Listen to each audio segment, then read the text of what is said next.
as we enter picks and bans, powered by couldn't hear a difference. So could have fooled me. I think Caster Jun is way better. But I'd also like to thank G-Sun for helping me workshop the script, right? As we see the first bans coming in, I feel like Talia, Viban, no surprise, coming out of T1 side, and then the Varus, Pantheon on the right side. What I'm looking towards here in this first matchup is T1 going to continue to get a very early, solid matchup for Faker? They've really been prioritizing just any champion that works well for him, while not really taking into account the matchups as much, whereas I expect Gen G to heavily lean towards getting Chovy something he can perform on. Because I think while Faker overall has been looking a lot better on the international stage, the clutch we kind of expect from him, you heard about it on the desk, still the laning phase has been a bit suspect. So see if that priority remains in place for T1, especially on the blue side. So here in Game 1, and incredible signs as have gone so hard at this event. It's actually great. First pick, Faker. There we go. Laying down the gauntlet, secures Azir for himself. It was just a few weeks ago, the Chovy brought this out and was able to find that clutch win against T1 in round 2. Yeah, it's a high prio pick for both mid laners. Prior to the cast, Kadril was asking me and Chronicler if the Azir would get through. It gets through on first pick blue side. And it is something that I think Gen G most certainly saw coming. No brainer, and again, it does fall within that trend of T1. Just picking a champion for Faker, he's comfortable, and I think the Annie pickaway also works the same way in that it allows Gen G to deny that pick from T1 down the line. I wonder if the Wukong follow-up is going to be there as well. Obviously, blinding Wukong always feels rough, but we've seen that 1-2 be really, really strong. Another pick that you can go towards is the Poppy. We've seen it often compared with the Azir, either in jungle or in a bot lane because of the power of that wall slam. And Keen, they having an absolutely stellar tournament so far, is going to get the Gwen here. In a unique situation where we see neither the Gwen or the Rumble banned in the first phase. An opportunity to play arguably the two strongest top laners on the patch. Now, T1 can take their time here. They don't necessarily need to immediately snap Rundle. It might not even be advisable, but Keen, this is kind of the champion on this patch. If you want to solo carry a game, Gwen is the champ to do it. Yeah, she just ends up taking over in team fights and also in side lanes. We have the Sejuani hover right now for Oner, and that's going to be locked in. Saw Inspired yesterday. Has to try. I'm sorry, I'm sorry. You're looking at me like I'm bringing up your trauma. It was a sick game yesterday. Oner now alongside the Jax as well for Doran, so clearly willing to lay down the gauntlet on the top side. So a lot of levels to this. We have Oner picking away one of Canyon's best champions. We also have them deny the Gwen and Sejuani combo, and then they also get the Sejuani with the Jax themselves. So Sejuani Jax, extremely strong topside 2v2. There is the Wukong that we were expecting, so Gen G very clearly opting in for a lot of proactive dive. Wouldn't be shocked if we see the Poppy banner to deny it away from Keria, while simultaneously still having, I think, pretty strong lanes, particularly early on. Yeah, I would like to see them take away the Poppy. The first pick they are going to take away is the Bard. We've had a lot of fun Bard performances. Those signs went super hard, by the way. Yeah, excellent stuff. Of course, Chovy, 10-3 career on the Annie. Wukong locked in, you mentioned it already. So taking away some of the counter picks for the bottom side of the map, the Bard and the Karma, I think a good read. Don't want to get too far pushed in here on the bottom side before you can really leverage the power of that Wukong-Annie combo. Lucian also taken away. Interesting situation where both sides have matched in phase 1. So phase 2, red side can have a lot of value for Duro. Of course, Keria, the guy we know for the crazy counter picks, and see if Duro has anything up his sleeve to show us here in Game 1. With this draft, Gen G, to me, probably looking for an, I want to say R4 Jhin. Pick it away from Guma. It's one of his best champions. It works really well with these type of dive compositions because it's so easy to follow up on any of the setup. Instead, looks like we're going to save Ruler's pick and pick one of the strongest supports on the patch, the Nico, to come through here for Duro. Yeah, Nico, an incredible playmaker, no doubt, right? The champion that if you have to pick something blind makes sense. But now the question is, what does a counter pick AD carry look like in this meta? Yeah, we'll see. I'm really curious to see what Guma and Keria are going to lock in now. They do value Cryo in that lane so heavily, right? Which I think one of the reasons why the Karma might also have been taken away is you can pair the Ezreal with it, right? Have a super strong pushing lane. Xayah hover now, and that will be locked in for Gumayusi. And the Rakan. Okay. Crowd goes crazy. Yeah, coming out swinging, and right, it's no surprise. Keria, Guma, back-to-back. How many times have we seen this duo take over games, especially on this combo? And I'm sorry I got to mention it. To me, the play I will always remember is going back to 2023 playoffs when T1 started their run towards Worlds. Look. KT was there, unfortunately. Yeah. It was this 2v2 that started, I think, the ascent to greatness. We saw the Jhin coming in, Mal. That is true. The Jhin coming in for this comp, and like you already discussed, there's so much setup for the Jhin, has amazing range on top of the dive they do have. I mean, this is such a standard T1 comp coming out of T1, it's crazy. There's a lot of ability for Oner to go and engage. Keria has really good follow-up. Guma is one of his comfort picks. Doran is on one of his most iconic champions, has been very consistent on this Jax. Faker on Azir, really don't think we need to discuss that one further. For Gen G though, they do have a lot of pressure in the lanes, and as mentioned, I think Gen G is a team that, even though they have the reputation of being generally pretty low-key, when they get big laning advantage, they're a slower paced team. They're facing off against a team that will literally fist fight for any objective that you can think of. I just haven't heard the phrase low-key. It doesn't sound very low-key. Here in Vancouver, as we get ready for our first game, two very explosive compositions. Comfort for the side of T1, maybe a bit more of those practice lanes to talk about for the side of Gen G. See if that pays off in the early stages of the game. Game 1 has been a bit of a red herring in a lot of the matchups so far, but I imagine something this story that's just not going to be the case. A lot to be taken away from momentum as well if T1 are able to find it. Yeah, no, these are two teams that are super, super familiar with each other. The last time they faced off, yes, it was a 2-0 for Gen G, but those games, in particular, Game 1, came down to an insane Chovy flash shuffle into a 3-man Skarner ult. So I expect team fights, even though Gen G has a reputation to be boring, team fights are going to be explosive. Vancouver, as we load into Game 1. You all know how it goes. T1, Hana, duel, set. I think they weren't ready, but maybe for this one. Gen G, Hana, duel, set. We got it. We're gonna train. We're gonna train. I know it's new. It's an LCK special. Not everyone has been there. We'll find out as we go. For now, though, early game. A lot of noise. That's all I can ask for. And ultimately, that's the fandom we love to see. However, as we get into this first game, you can hear that.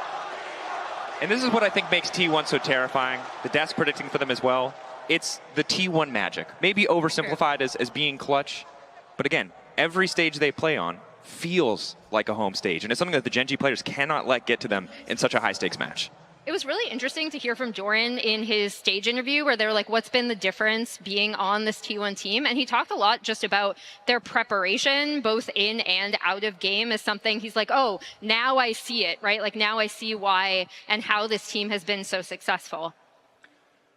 Looking at the early laning phases, gonna see if T1 can keep it together. I think we do, when we get to the level 6 spikes, obviously have a lot for T1 to play for. There is the Sejuani in particular. Do note that Oner has also gone for the Unsealed Spellbook, which for Sejuani's we've really generally only seen into Trundles, but the rune has just been on a tear here. Will allow Oner to join very easily with TP if he so chooses to as well, later down the line. I love that the spell is back in particular for Keria, just because I feel like he's such a demon and he can be so creative with a lot of his spell choices that makes him an even more well-rounded threat all over the map. Yeah, the surprise exhaust or smite when you're suddenly getting contested by the Rakan, maybe not what you expect, but look, Rakan going in with smite goes hard. And that it does, as apparently does Doran Jax, and of course the history between these two teams. I think important to call out, you heard it from the desk, but just a reminder of how many times these teams have played against each other.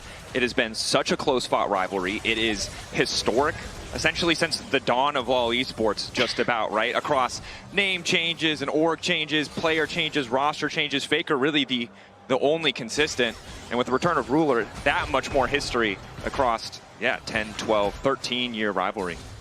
And it really wasn't until Chovy joined Gen G that this matchup became even remotely close, right? We saw Gen G struggle as recently as 2021. Good run, sure, close to making the World Finals, but losing to the eventual World Champion. As here we see closer, ever inching forward, but as I think the desk highlighted, if you're Chovy and you see all those wins you're able to find, would you not rather have won that World Finals last year?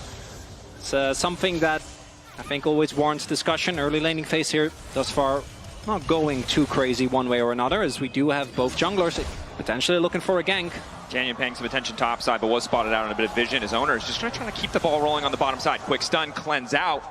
So nice summoner spell picked up there. Gets the heal too from Doro. So overall, pretty effective gank from essentially just Oner by himself. Yeah, this will be able to, T1 should be able to set the wave in a spot where they'll be a little bit more comfortable. They were getting kind of pushed in by the Jhin Neeko, so now they will be able to back, and we're going to see Canyon backing after taking that topside Scuttle Crab.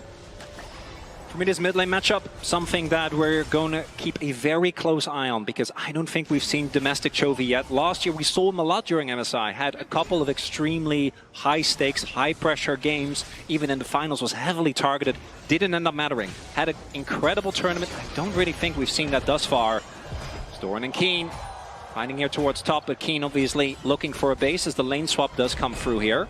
T1 going to be pretty even with Guma being there earlier, but Duro now looking for a cancel on Doran, not letting him back for free. Continuing to get aggressive on the top lane in the 1v1 is Guma.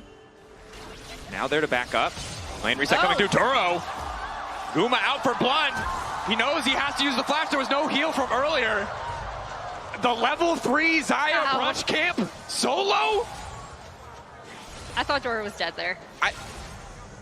I don't think that works in solo queue. How the heck did that work in this level of play? Credit to Guma, found the angle. Duro overconfident, definitely did not anticipate him being there, and that's going to cost him pretty heavily. Yeah, Duro was just looking to try and, again, deny Doran, try and get Keen ahead. Didn't end up working out, and now his flash down on Neeko, that is a big summoner gone, could end up being a big difference maker when it comes to those early fights. Neeko not having the ultimate available, or the flash rather available to combine with the Pop Blossom is a big deal as Faker sees Canyon walk up, and let's be real, Canyon is Wukong pre-6. A little bit of damage would have been nice, but not even going to get that, as Faker just shrugs it off. The goal to walk up and look menacing, it would seem. Get a bit more space for Chovy to take over to 6 before he starts dropping bears in the mid lane just to get a little bit of prio.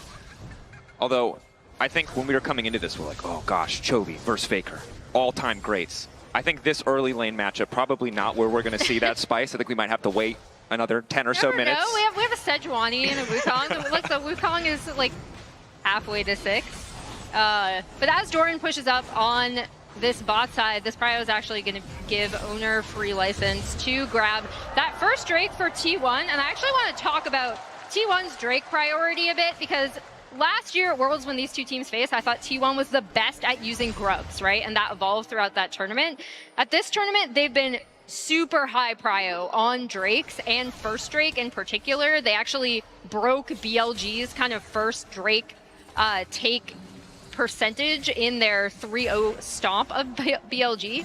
So this is something that T1 have been prioritizing really heavily, and it's worked out super well. And a lot of this goes back to Duro getting caught, because he had to give up his sums, which means that Ruler just had to stay underneath his turret, catch the wave. Because he was catching the wave, T1 actually had the ability to swap, which they didn't end up doing. Guma ended up going back to lane, but they could still only respond, which meant that there was nothing really to pressure T1 near that bot side. Skeen just had to watch Doran push in, get the Drake be taken as Chovy.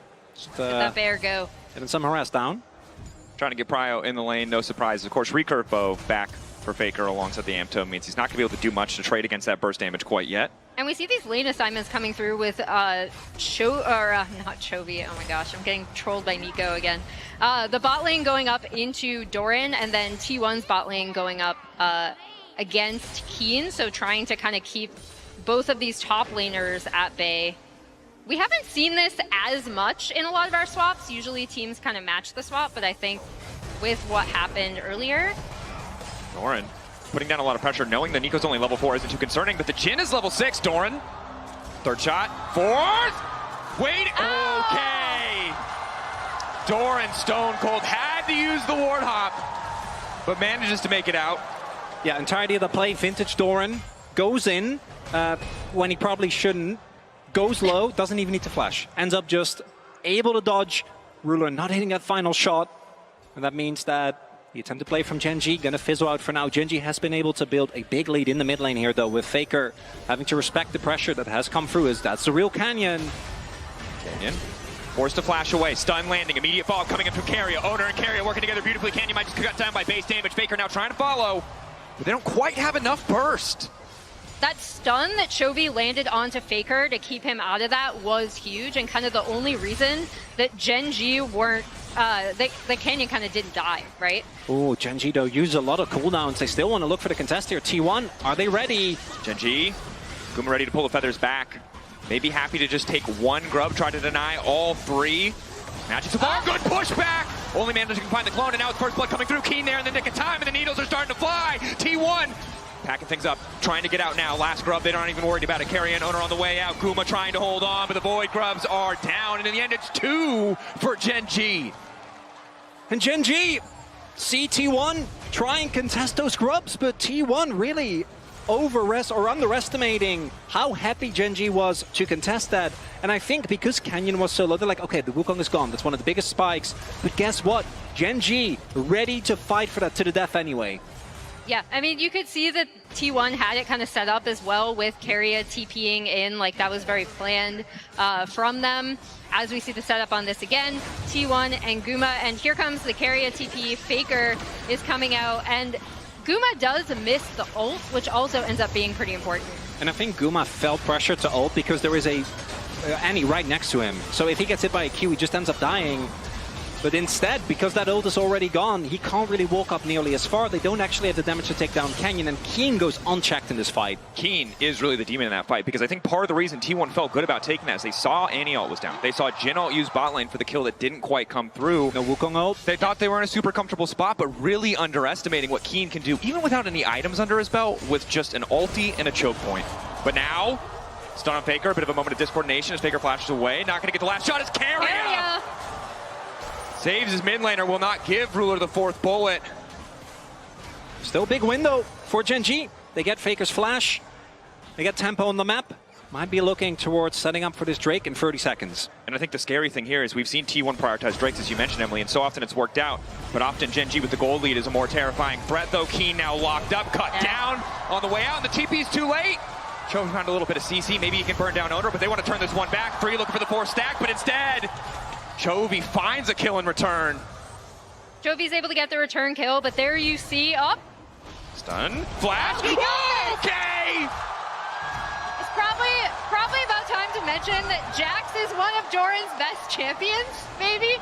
I was gonna talk about the 1-for-1 because there you saw the power of the Jax and the Sedge working together to dive. Chovy got one back, but then steps too far forward and Doran's just able to take advantage. And Chovy, of all people, should know, having played with Doran for a good amount of time on DRX, on Gen G, don't fall for the Doran trap. Did he almost die for no reason earlier in battle? Yes. Does that matter? No! At any point, Doran can strike. Beautifully played there, and that means that the trade goes a lot better. Gen G did still get the Drake, but the gold lead that they had built up, now gone. That was almost 1,000 gold for the Drake, and again, starts off so positively here for the side of T1. Chovy is able to get something back, but a little overconfident. We're not going to get to see the rest of the replay because Chovy's been locked up once again. All of T1 descend upon mid lane. This is what happens if you don't have your flash. If you are an immobile carry into Azir, there's a reason why this champion has been at the forefront of the meta for what feels like the beginning of League. And this T1 team in particular is so aggressive with punishing mistakes like that, or not even mistakes, but just punishing sums, forcing you to make some sort of decision on the map that leaves them in an advantage. We saw these kind of minor moves when Gen G and T1 faced each other last, again, specifically in that game 1 when T1 were in such a winning position. So yeah, they're punching back really well. Oh, Doran, he goes in. Needle work used. Duro on the way. Doran counter trying to get a bit of damage back, but he should just fall here. Should be an easy kill pickup. Starting to retreat now. Will finally get cut down through the ultimate. A nice side lane pick for Gen G, and there's not really a counter punch for T1. Really big deal. Doran striking with overconfidence. He uses Triforce. Keen doesn't even have a first item finished, so wants to try and push as hard as possible. Duro finds a nice punish. Yeah, and this should set up Keen to be able to back and buy, so he should be in a much better position in those side lanes as well. Faker walking up. Yep. Not afraid to contest here, but again, it's just, yeah. The item completion, Nashor's Tooth, able to just win on these trades so effortlessly. Yeah, there's some Merc treads there for Chovy, but it's not for Faker. That's for the rest of the team. Chovy also going for a much more utility-based build, so Phase Rush obviously makes sense into the amount of short-range threats that are there on T1. And then going for the Rod of Ages, those builds have felt pretty lackluster. I do think this is one of the few compositions where it actually makes sense, right? Because if you look at what Gen.G have, both in jungle and in top, and even in support, they have so much damage available that going for a more utility-based build, I think makes some sense. But it does mean that the rest of the team will need to do some more heavy lifting, as Chovy is going to be, with the Malignants now finished, going towards a more utility-based role. That's where the setup in these team fights is going to be huge, right? And that's also where I'm looking at Chovy, because that survivability does allow him to just continuously rotate and land stuns to set up for this Gwen, the Wukong, the Nico, the Jhin. Keen, forced to flash. Exhaust use as well. Again, power the Summoner Spellbook. Oner packing an extra combat summon instead of the smite for that fight on the top side. But I think it's important that we highlight top lane, because it feels like as much as Faker right now on the Azir will eventually be that scaling threat, both these guys feel like facilitators for the main actors of this game that have been Keen and Doran. These are two players with storied history of their own, of course, sometimes pushed out of the spotlight because you're looking at Faker and Chovy, but obviously a ton of history, a ton of games played against each other in and out of these respective lineups, and somewhere where we have to look in Game 1, because this is where the carry threats really were placed in the draft. Not only the carry threats, but again, it's going to be who is able to set up in a side lane for their team to be able to cross map and be able to set the map in a way where it forces the other team to respond to them. And as we saw that graphic, a lot of that will be for Keen, obviously, in the last couple of years. Yeah. Ever since he joined KT and then Gen.G afterwards, actually having a lot more domestic success than he did before.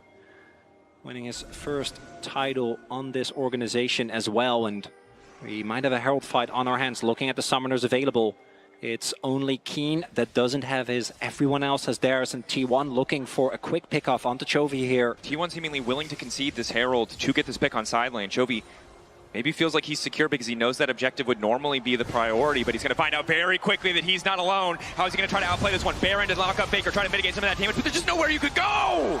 The Annie does not have the tools to escape! Does the three-man dive, works out for T1. And that's first turret to T1, as Gen.G will be able to take down this Herald, as that should give them feats, yeah. But it's T1 getting that bot tier 1. Doran might be in some trouble. Doran locked up here, Counter-Strike, mitigating some of that damage. They don't really have enough to push further, but now it's the TP topside from Faker. He has Flash, he has ulti. Probably just needs to glide out. Canyon. Ooh.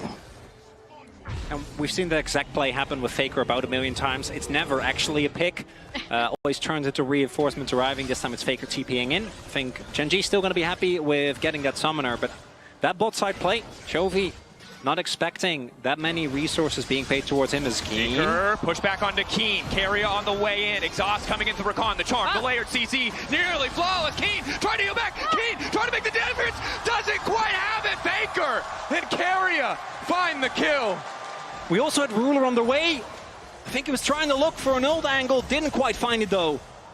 Yeah, and on the bot side, we see that Doran is going to kind of harass Canyon.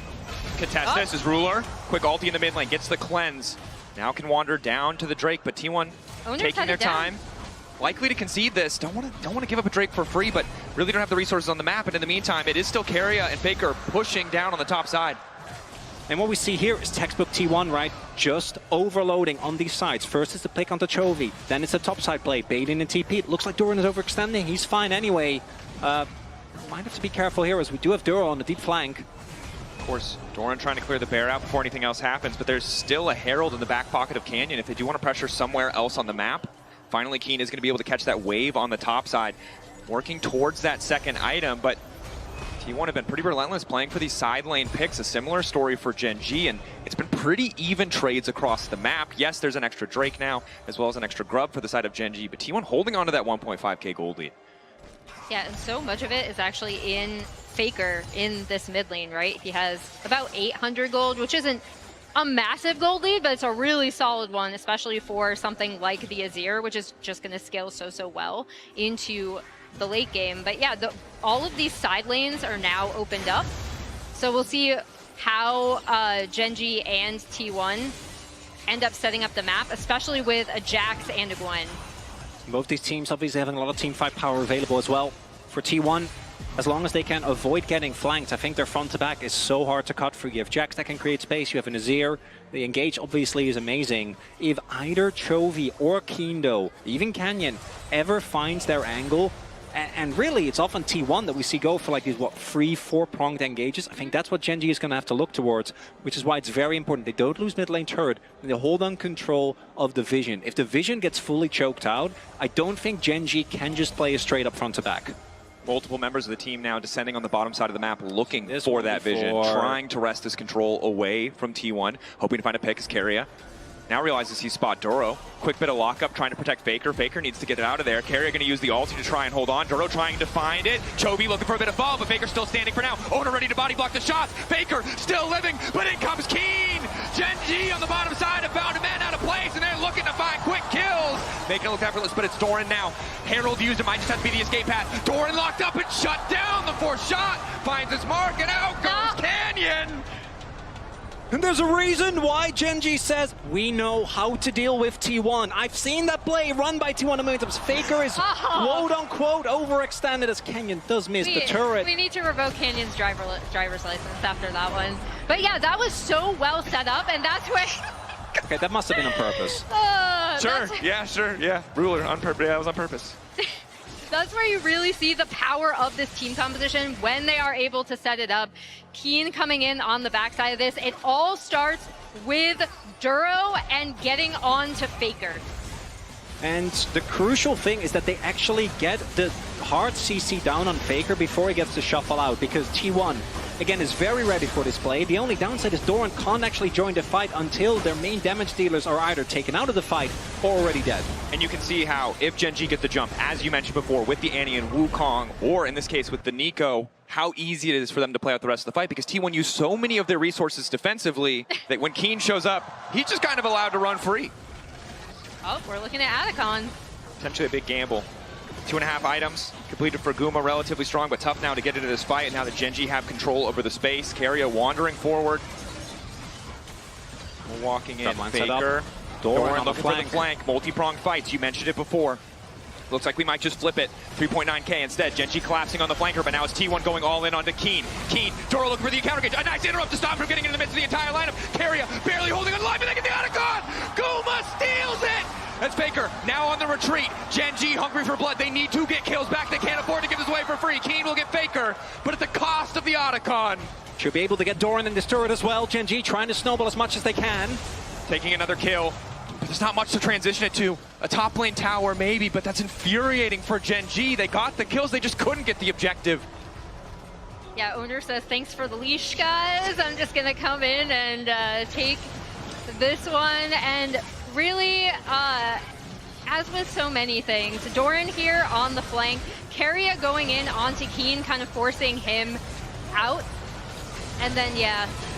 It's the lack of flash for Duro. He can't get on top. The fact that Guma does this on Xayah is way more insane than we have seen it happen before with the Varus, obviously, just using his feather pullback. But we'll see what this means for Dragon, because if this leads to Soul Point for Gen G, because I do think, as we can see, they have tempo towards the river here, still not be the end of the world for them. But the Atacon, the value of those flowers means this game still dead even. T1 though still behind on the setup, as you highlighted. That's what it might mean, conceding the Drake, unless they want to risk the fight walking into Fog of War. Faker would much prefer to have that setup first. You can see Oner not afraid to eat a bit of damage as Canyon goes forward, but Oner, quick interrupt on the Arching Assault, may just give his life. The burst from Gen G is too much. As soon as you land one part of CC in this composition, the rest can just immediately delete you from the map if you are isolated, right? And we saw it right there. That puts Gen G now on Soul Point, and this is a Mountain Soul, which would be absolutely massive for them. And normally you see a Jhin, you're like, I don't know about the tank damage, but with both a Wukong, Bloodletters on Chovy, as well as a Gwen, even Oner, the tankiest member, I think, on the Rift, is just going to go down in seconds. Keen playing on the edge there a little bit, testing Doran, see if he can find a bit more of an advantage as Doro waits behind him. He took his Krugs. That's not okay. Those are his.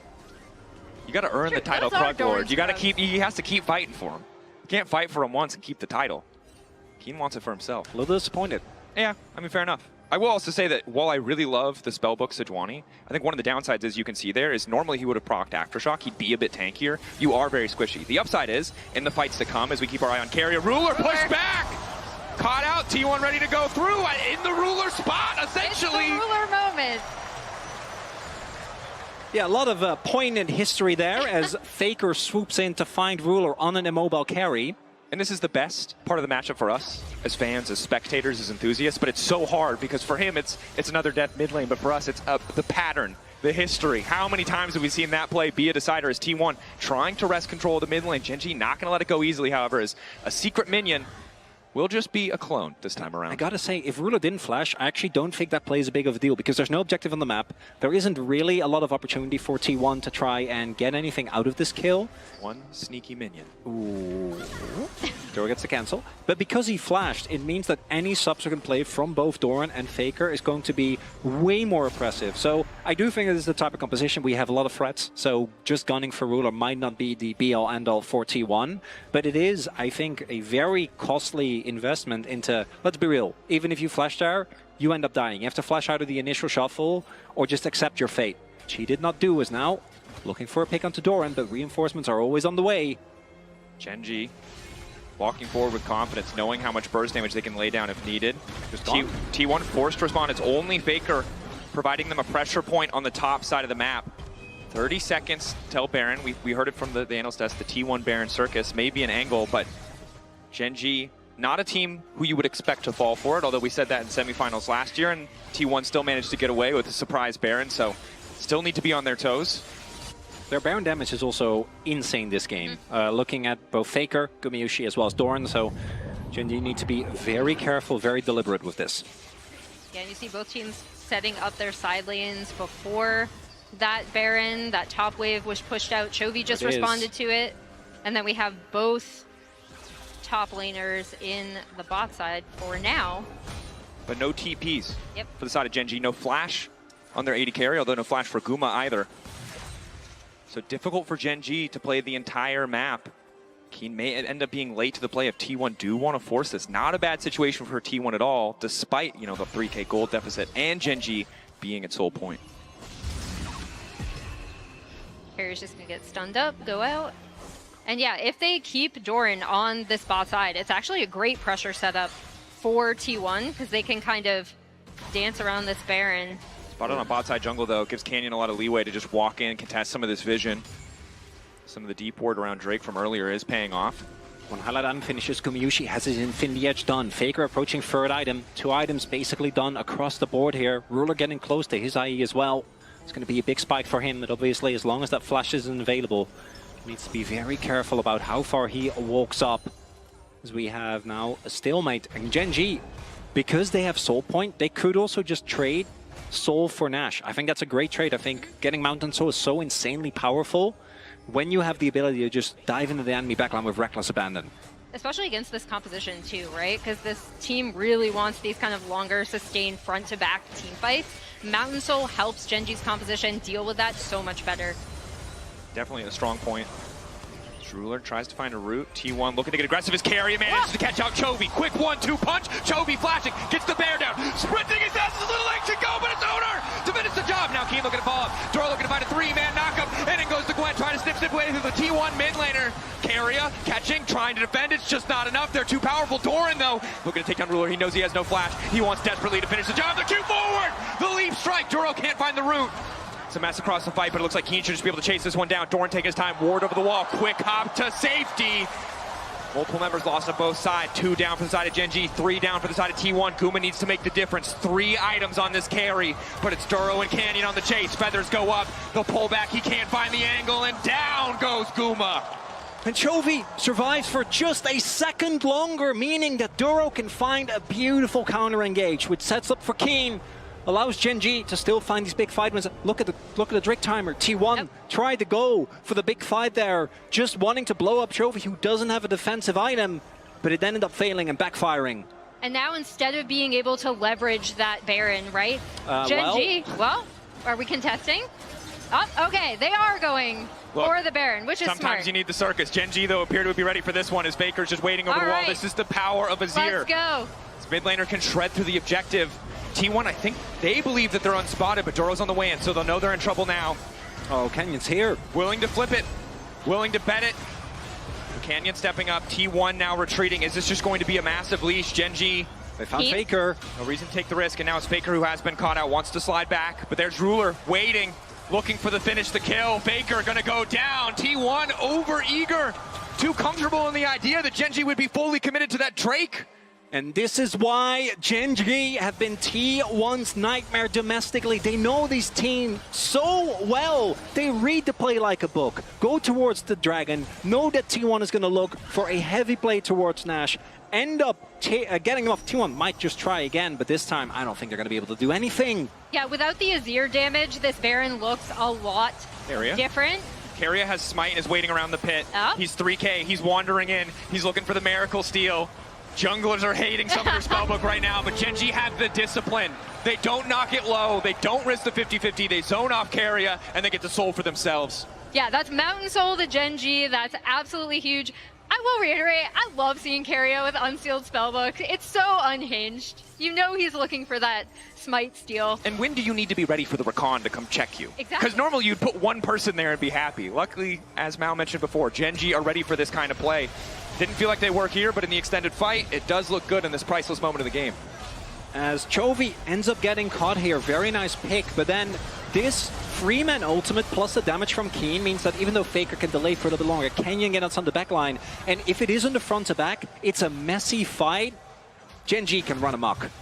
Yeah, and Guma was not able to get into that, as well as when Doran tried to jump onto Ruler, right? You saw them kind of all pivot onto him, and yeah, this is looking like a really nice setup for Gen.G now. They should be able to clear out vision. Ooh, that's an aura exhaust right there. Once normal Walk it off, Canyon. Wait, it worked! Out briefly. No, Mao, it did not work. He fell for it. A little bit of bait. Oh. Now the retreat will be fine. Body block there. Makes it look easy as the ulti is going to be used by Oner. Major tool now missing. Are you saying you didn't feel the aura from that? I do. Obviously, I feel the aura, but I'm assuming, I assume that they have a different relationship. Well, clearly, you know? Oner thought it did as well, because he went for the ult on the clone. Which, as far as Sejuani angles go, trying to play into both Wukong and Nico clone, not a great time. Definitely not. And the thing I want to call back to is that previous fight. You brought it up. Guma wasn't in position. This is the big thing. We favored T1 in an extended fight, but that hinges on one of these two carries able to freely auto-attack. Neither were able to do that in the previous fight. And with Mountain Soul, the Wukong sustained in these scrappy exchanges, it can be really tricky for T1 if they don't get that front to back. So also, if you kill Chovy, that alone is not enough. If you kill Ruler, that alone is not enough. This isn't the type of comp where you can take out one member and then play off that. You need to actually be able to get good fight angles and make sure that both Faker and Guma can do damage in these extended fights. Another thing to point out, Keen is going to have his Zonias as well, so that just makes his flanks so much more powerful when Gen.G are able to set up these team fights how they want. Definitely can be tricky. Bit of poke coming out from the side of Gen.G. There's a Seekers for Doran trying to match what he can, as well as the QSS for Gumayusi to stop some of that upfront CC coming from Doro or from Chovy. But Gen.G, 4K gold lead, 5K gold lead, Soul. This is their comfort position. This is a team that knows how to choke teams out, regardless of if it's T1 or anyone else. And T1 need to find a way to break this. Or you know T1 are going to go for a Hail Mary in one way or another. There is the arm guard for Doran. There's QSS even here for Guma in case that somehow Chovy finds him with the Annie. But Gen.G, I don't think they feel too pressured. They're probably just going to keep setting up these vision traps and keep fishing for picks like this. And the CC. Doran backs away. Just continue to scout out with the vision as well, and this is where the Nico is especially frustrating, when the enemy team already has position on the objective and they can just use that Nico clone as a bit of extra deep vision to fish for these angles. And now there's a bear also wandering into the jungle just to make sure that T1 really have nowhere that is comfortable, as Keria will be forced to back off. Also, look at how Gen.G have set the map, right? We have these side lanes getting pushed in, where T1 have to respond to that with sending Faker and Doran to go catch them. Clinical League of Legends. Looking for those incremental advantages. Next time they get a setup, it might be a TP. It might be a flash forced out of a single member, and that might be all it takes for Gen.G to have the confidence to pull the trigger on the objective. But T1, not a team that's afraid to sack a wave here or there to force, to take a risk. Also, Duro, Frozen Heart now finished into the amount of auto-attackers on the enemy team. Actually going to get a crazy amount of value from that item. Doran, Faker, Guma, all going to be a little annoyed by that item existing. And I think Gen.G Just going to keep playing it slow and steady. Catch the side waves, push it out, and then look for someone on T1 to walk in. Now, I don't think T1 are actually going to think that Gen.G is really doing it, because Gen.G aren't necessarily as crazy when it comes to these Barons, which is why we've seen the game kind of stall out. I think Gen.G keep waiting for someone on T1 to walk in or make a positioning error, but I think they're going to have to do more. They're going to have to actually start up this Nash. As I say that, though, Doran taking a lot of poke. That might be the starting sign. Taking another chunk. Doesn't have any natural sustain in the kit outside of when he's in combat from the Sundered Sky, excuse me, as he's closer now to the full hourglass. Yep, and Gen.G going to start the objective. Feel like they have good position. TP coming in from Doran, and Gen.G looks like they're going to immediately back off instead. Happy to play for the pick. And again, it's just death by 1,000 cuts. They got what they came for. T1 thought it was Baron, but they were just happy with the TP. Started again. TP used.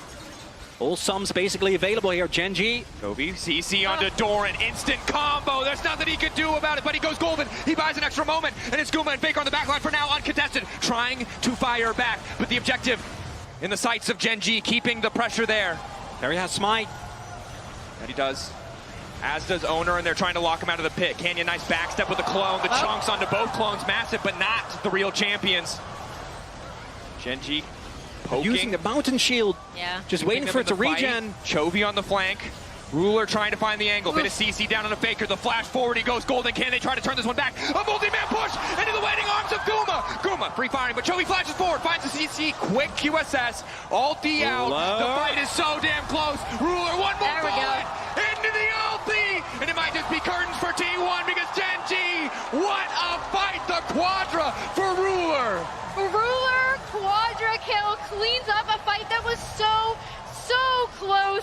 At Baron, they'll be able to take down this mid-tier 2, and I think they might try to push to end here. Lore accurate Jin right there. Ruler with the Quadra. Look at that damage. This man was one of the weak spots on this team coming into MSI. He was the one, together with Duro, that was most criticized, but his Jin performance this tournament has been insane. Incredible stuff from Gen.G. They got the advantage. They gave T1 no quarter, no angle, no way of attack back into that one as they take game 1 with confidence.